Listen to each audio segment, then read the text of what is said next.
Welcome back to cooking every single recipe in the official Stardew Valley cookbook. Today we're making pink cake.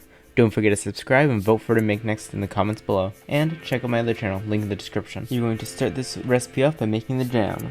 And you're going to want to cube 6 ounces of seedless watermelon. My watermelon wasn't seedless, but I don't really think it matters that much.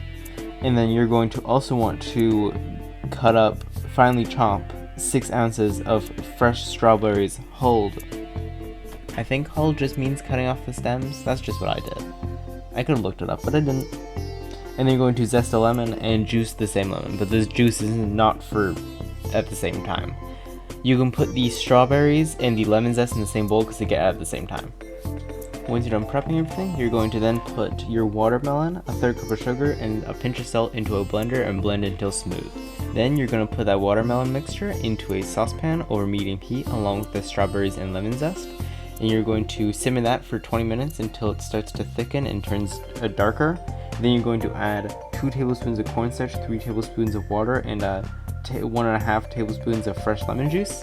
And then you're going to simmer that for another 4 minutes. And then once that's done, you're going to put it into a bowl to chill at room temperature or to cool down at room temperature.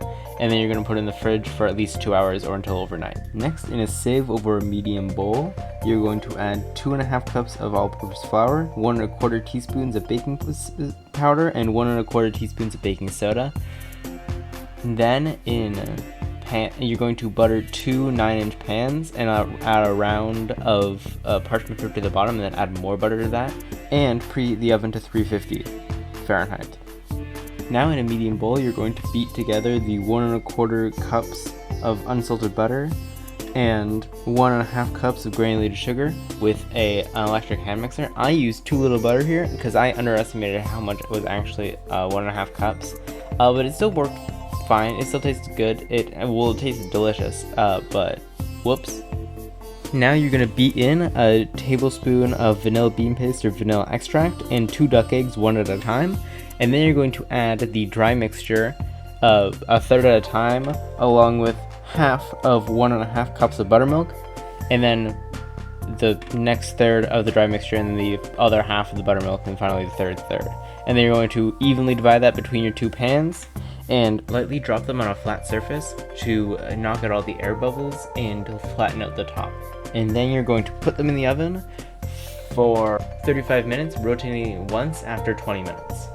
Now, time to make the cream cheese icing. You're going to want to start by turning 1.8 ounces of free-dried strawberries, removing 8 small ones, into a powder to use. And then it says to put it through a mesh, so it's like only the powder that gets out. But I didn't do that, and I just used all of the ones that even aren't just a fine powder. Then you're going to mix in 3 3/4 cups of confectioner's sugar. And then in a bowl with an electric mixer, you're going to beat together 1 cup of unsalted butter and a pound of cream cheese, both at room temperature.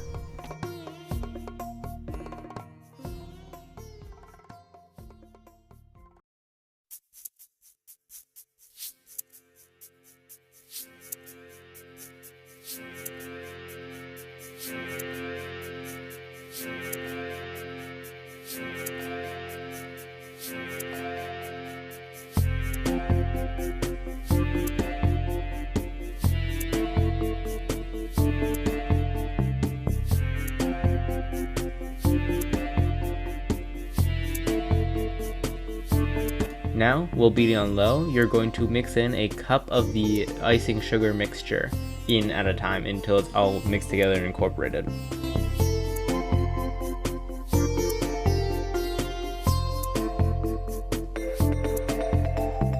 Now onto a cake platter. You're going to take a couple of spoonfuls of your icing and spread it along the bottom and put on your first cake half, top side up.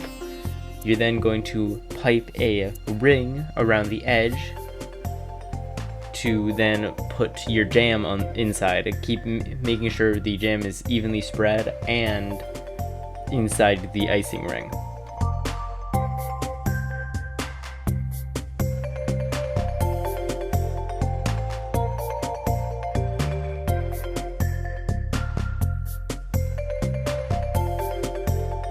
Then you're going to put the other half on top, and now you're going to ice the entire cake. And so you have a even layer of icing across the entire cake, which I figured out not as easy as it sounds.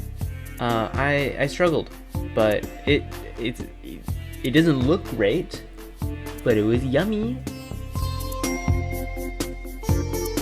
Now, once that's all iced, you're going to transfer both the cake and also your piping bag, now with a star tip in it, into the fridge to sit for like 20 minutes. Then when the 20 minutes is up, you're going to make a very pretty design, unlike what I did, with the star tip and the icing on the cake. It's around the top and the bottom, but I didn't do the bottom because it sucked. It looked really bad. So I was just like, I'm not doing that again. It was also hard and messy, probably because I could not find the proper top. So I'll put the remaining icing in the Tupperware container. Then you're just going to decorate the top with the freeze-dried strawberries, and you're ready to eat. It might not be the prettiest thing, but holy cow, this thing was delicious. And I would eat an entire cake by myself. I would 100% make this again. I would recommend anyone make this. 9.5 out of 10, that is liable to change in the end. It was so yummy.